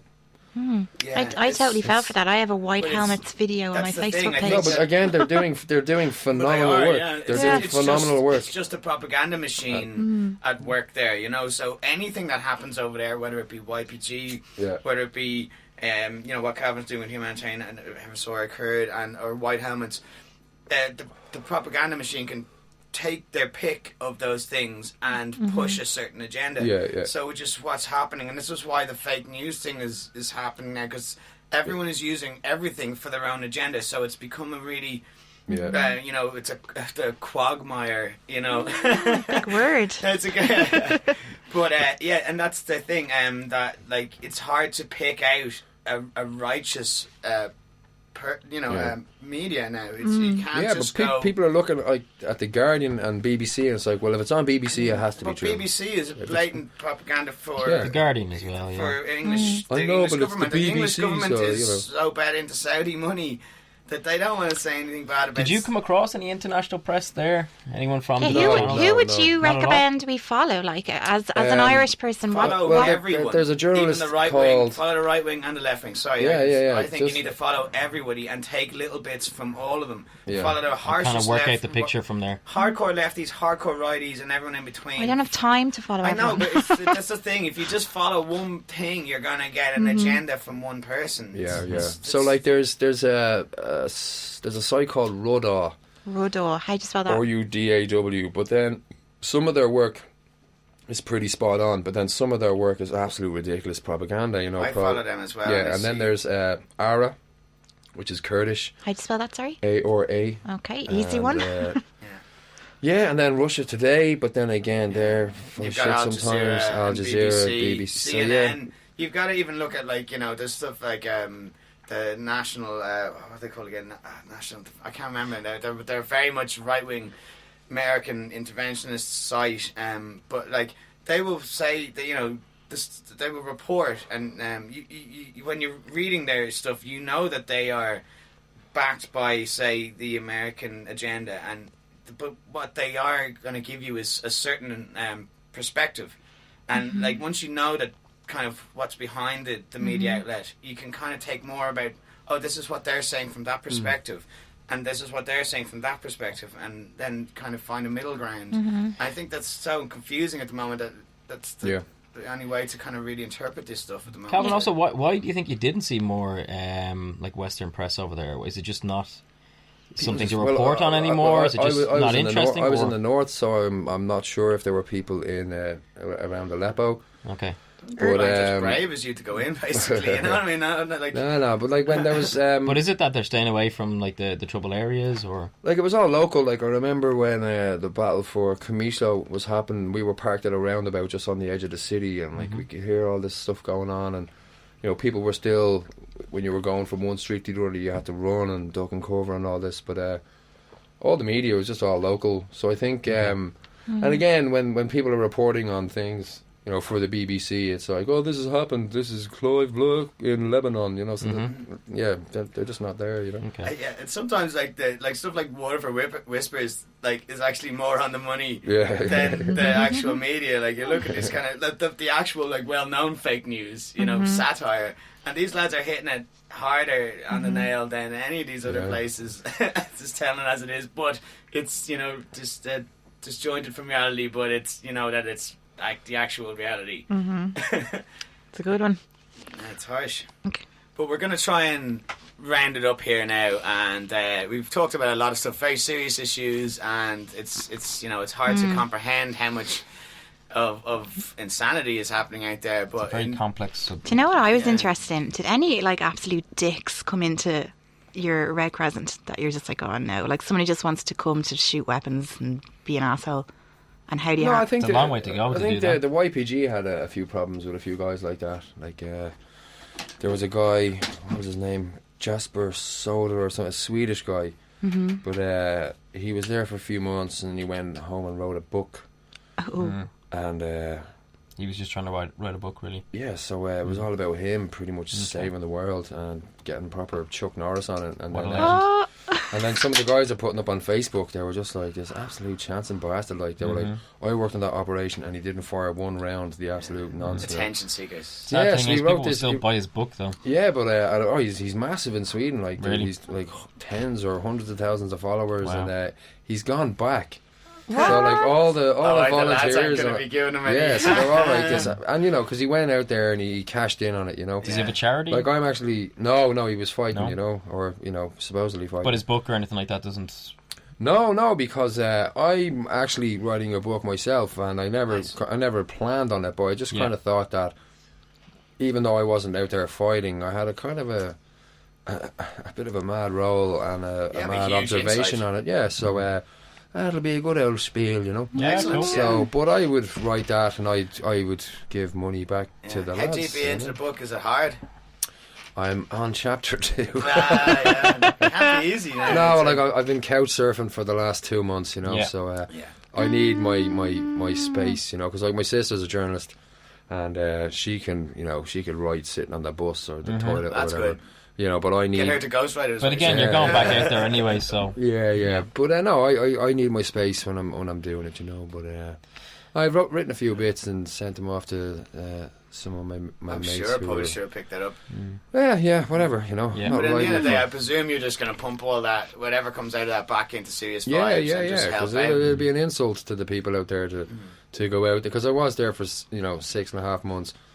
And in a way, I was just a tourist, so it'd be very, very rotten of me to, write a book and then, Well, here I was on the top of a tank riding into battle, and Okay. But I suppose what we want, at the end of the day, what we want to spread the knowledge of what's happening, and I hope that more people might be able to get involved in helping in any way possible. So you've been organising stuff through Syrias Vibes now, like exhibitions, gigs, the whole lot, and you're saying that anyone can get involved with their own thing, and they can just contact you guys, and whatever they want to set up, you will support them. That's because we want people to collaborate and just do their own thing. So they can contact you through Syrias Vibes. Yeah, you can hit us up on the Facebook page, Syrias Vibes, and we have our current Just Giving campaign link on that page.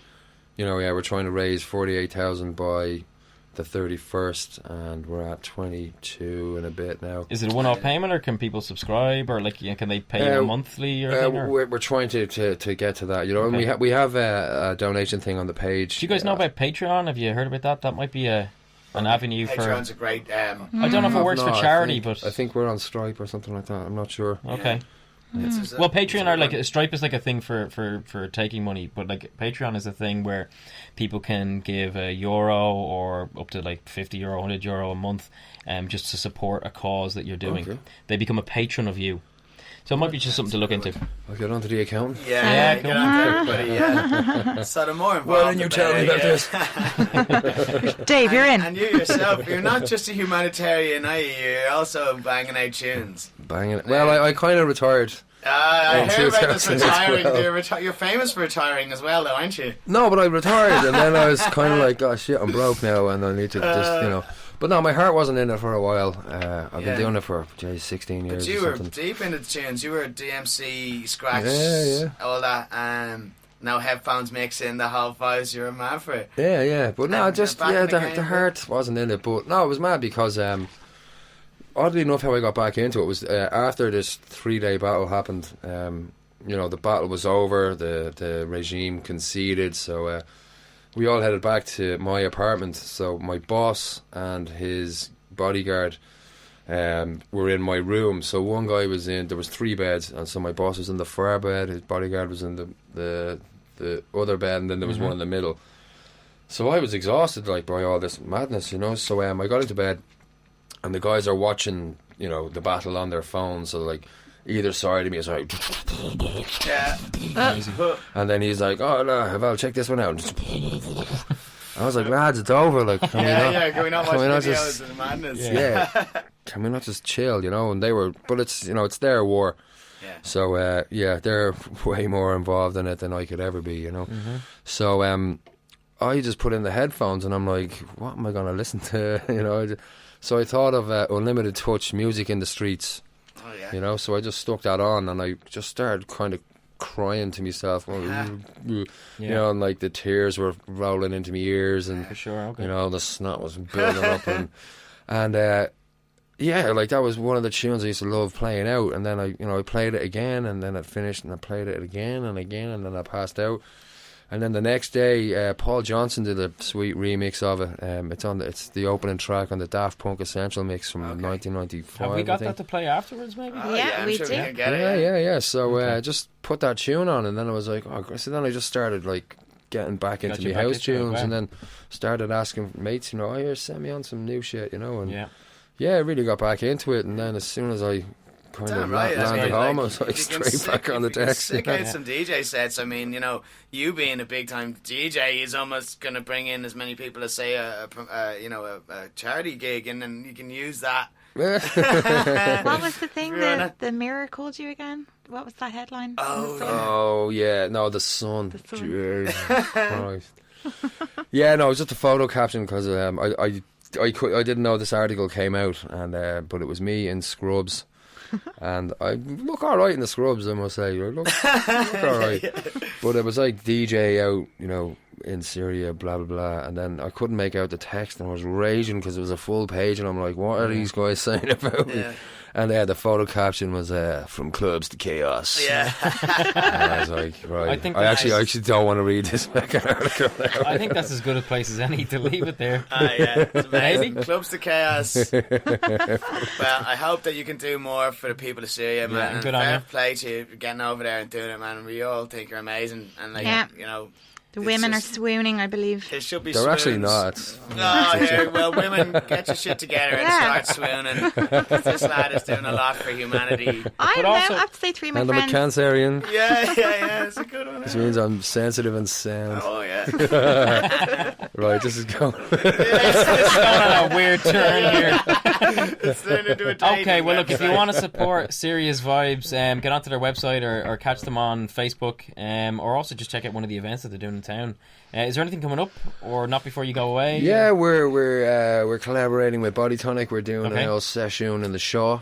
When is that happening? This Saturday. And then we're collaborating with the Emigrant That's Saturday. What date is that? Saturday the 17th. 17th, okay. Yeah, and then we're collaborating with the Emigrant Disco, which is happening in Tengu on the 23rd.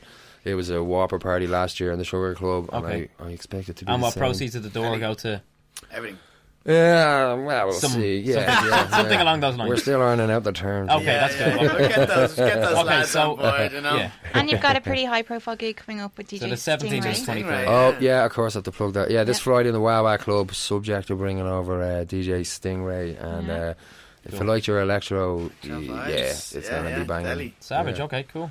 Okay, do you want to intro your tune there? Well, hang on, one thing before we go, just so everyone knows, just us here at Tragtime. This is so embarrassing. I can't. It is embarrassing, but we got to do it. What is it? Just anyone that wants to listen to us, you can subscribe to us on YouTube and on Stitcher and on iTunes. We're finally on fucking iTunes. Yeah. And Tracy, stop laughing. You know we have to do this. Also, as well, if you want to add us to your podcast feed, whatever podcast app you use, just put in tragtime.com/RSS. Thanks. Yes, put it in. Make And sure also you as well, do that. the last word has to go to Syrias Vibes. Check it out. .com. Intro your tune there, Calvin. The one that made you cry in Syria. Oh, Scarlet. Music in the Streets by Unlimited Touch. Boom! Alright, thanks very much. Thanks, Yes, Colin. Tragtime Series 2 episode Oh, 4. hang on, sorry, hang on. I totally spoiled that. I'm not Also, introducing this tune again. also, sorry, we're back Rewind. we're back on the 10th of January in 2017. We're taking a little break off for Christmas, and we'll be back then. We might have some some of the cast are going to Cuba. We're going to Yeah. Cuba. So we'll talk to you after in the new year. We're doing a live broadcast from Castro's grave, right? Maybe. Okay. Anyway, that tune. I'm going to Let's get go. into Cuba, Tracy. Don't be saying this Thanks a shit. million. Check out Anyway, and thanks, Calvin, and we'd SeriasVibes.com. love to have you back on again. Yeah, come back. It was a great interview, and we really enjoyed it. All right. Thanks a Thanks million. very much. Tragtime out. Bye.